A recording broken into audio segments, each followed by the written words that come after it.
Do you know why do Hindus marry in the night?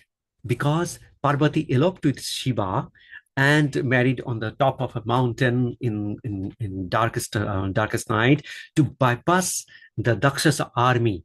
So Shiva Parvati married in dark night. So that's why we celebrate our marriage also in the name of the greatest lover of mankind. We follow the same ritual. But there is some other question. This you might have heard many times.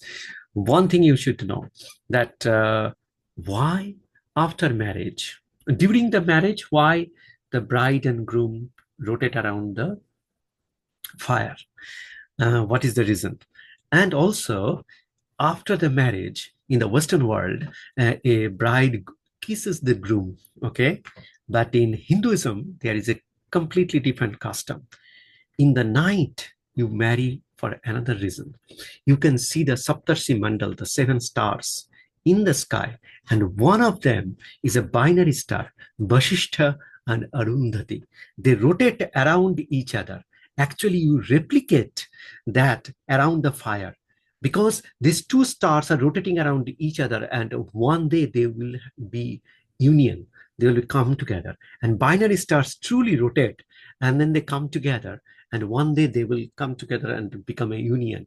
So it is considered the greatest union. But why, how Hindus came to know all these things 2600 BC, and there are many documents. I will get back to that. But why seven times they rotate around the fire? They say seven bondings.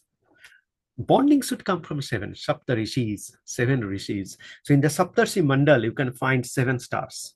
So they rotate around the fire, one for each this rishis and munis. And together, this is Vashistha and Arundhati. Isn't it beautiful? So after the marriage, it's not about kissing the bride. It is about showing the bride by the husband, look at those binary stars. One day we will be together and we will end up in fire together, just like Arundhati and Vashistha. Isn't this the finest example of love and devotion? We will dig into this today, just in a moment, and we will find out some other interesting features of Hindu marriage. So we find that in early Vedas, in Rig Vedas, you can find the mention of Saptarishis, and you can find in Harappa Mohenjo-daro civilization the seven monks in the cells. So and Puranic stories, many artifacts were there. Some scenarios of the Puranic stories were there. So Saptarishis was very integral part of the Harappan civilization and Harappan culture. However, in Vedas also we find the mention of Saptarishis, and but it is Satapatha Brahmana, a book around 1000 BC, where Arundhati becomes gets very much highlight. Why? And 1000 BC, it became very important that Satapatha Brahmana means actually 100 ways towards Brahmana. So, you know, Brahman is kind of a cosmic sea or ocean from Brahmans, where the Satarajatama isolated circles or balls are self-assembling, and then from which the universes are born, parallel universes are created. See our other videos to understand them.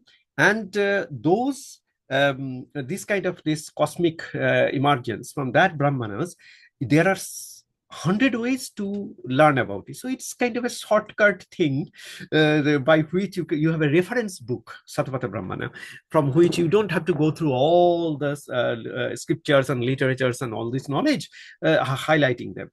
And in that highlight, Arundhati comes in. But Arundhati is not a very bright star like Vashistha. So Arundhati, when you look at it, it is mentioned, and its importance is mentioned, the duality is mentioned.